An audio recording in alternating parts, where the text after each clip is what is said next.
Yes, we slowly worked our way up through Hofners and Selmers and things that are dreadful.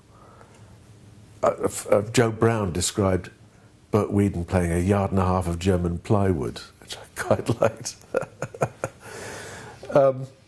You couldn't get Fender. Well, I know why now. Until 1960, there was an American trade embargo with this country, so nobody could buy anything American, which is why there were no Fenders until 1960.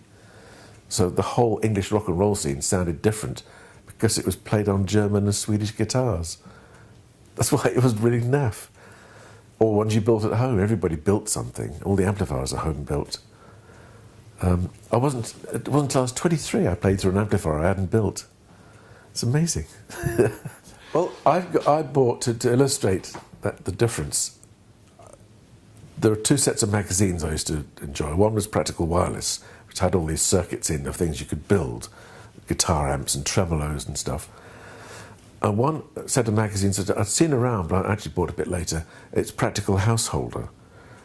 And I've got these magazines from the mid-50s, and it really shows you that Britain was going through an austerity period, because everybody built something. It was all DIY. You couldn't buy anything. You couldn't afford it. And the articles are fantastic. There was one was building a fridge. You actually built a fridge from nothing. And a whole article on chromium plating at home. And there's this guy all excited on his kitchen table with lots of wires and beakers and God knows what. How on earth would health and safety cope with that now? You know, the stink and the lethal things coming off the vapours.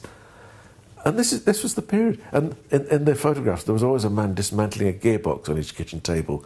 He always had a pipe, and in the background, his wife's looking admiringly. She loved him opening his gearbox on the table. Because we hadn't got any money at school, we couldn't afford the amplifiers that were the big stars of the day. Well, it became the Vox 30, which the Shadows used. Forget it, and the price was astronomical.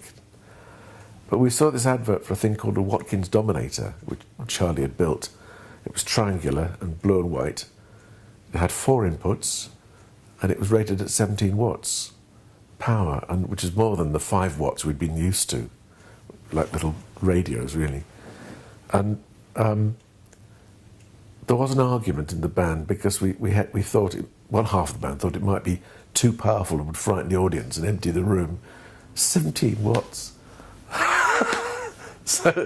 But we bought it. And of course, 4 inputs. Wham! The whole band suddenly into 2 guitars, bass, and vocals all in the same amp. And we'd seen the professionals used to have their amplifiers on chrome or steel stands, which we couldn't get. But I'd see in this Practical Householder, I'd seen an advert for Brianco legs. They were like screw-in wooden legs. And the advert said, "Convert your spare wood into elegant furniture." So we had elegant wobbling amplifiers, all sort of doing this on their spindly legs.